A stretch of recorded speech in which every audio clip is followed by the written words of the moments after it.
self-denial, slowly fading while guarding the truth of her sexuality in a deeply conservative Ireland. When she chose to come out at the age of 50, the decision shattered family bonds and led to a painful estrangement from her own brother, Brendan. The tabloid press descended like vultures, tearing into her private life and turning her most intimate pain into cheap public spectacle. I'm ready, yeah, whenever you are.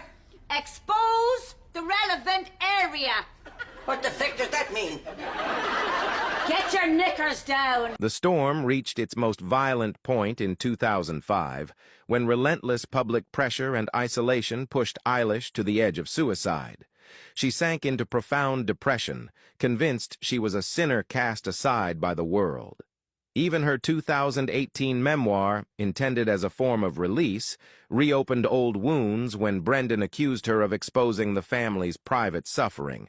The COVID-19 pandemic delivered another devastating blow, bankrupting her theater company and forcing the aging artist to sell off her possessions simply to survive.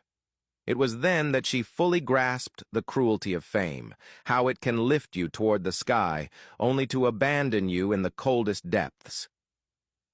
Having weathered every storm, Eilish, now 73, has finally found peace alongside her partner, Barbara.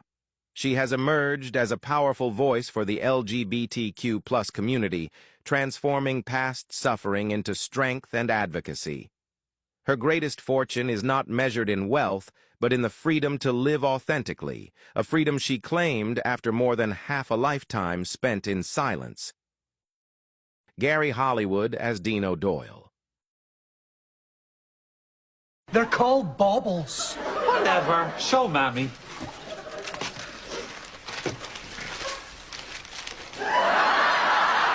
And the lovely Gary Hollywood entered the Brown household as Dean O'Doyle, the quick-witted Scottish hairdresser and Rory's closest friend.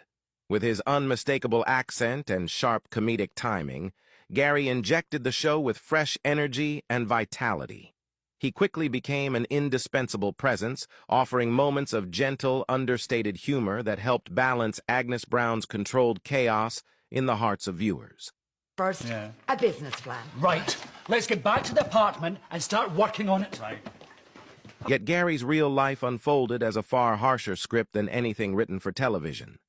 After nearly 3 decades of dedication, he was forced out of the show in a bitter and highly publicized separation in 2020.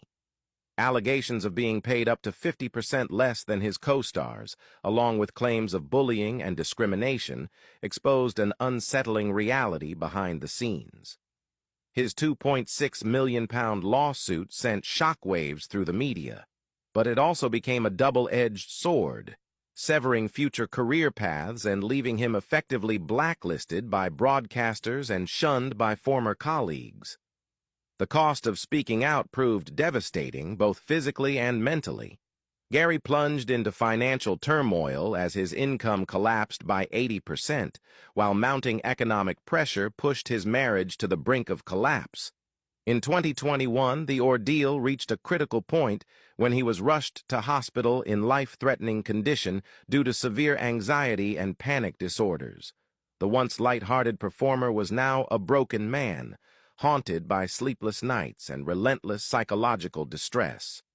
He described the experience as living inside an endless nightmare, a place where career and reputation shattered into fragments, leaving only fear and emptiness behind. Now, Gary has chosen a quieter life, retreating from the controversies that once overwhelmed him to focus on healing his emotional wounds. Though the spotlight has faded, the story of Gary Hollywood endures as a haunting and tragic chapter, a stark warning about the brutal cost of fame once the curtain finally falls. Paddy Houlihan as Dermot Brown. I can't believe Peggy Piper, who poisoned her partner Peter Piper by plonking poison powder into his Pernod, is getting out of prison. Paddy Houlihan etched himself into viewers' memories through the character of Dermot Brown, the big-bodied yet dim-witted son forever caught between the schemes of his best friend Buster and the suffocating control of his mother Agnes. His deliberately awkward performance tinged with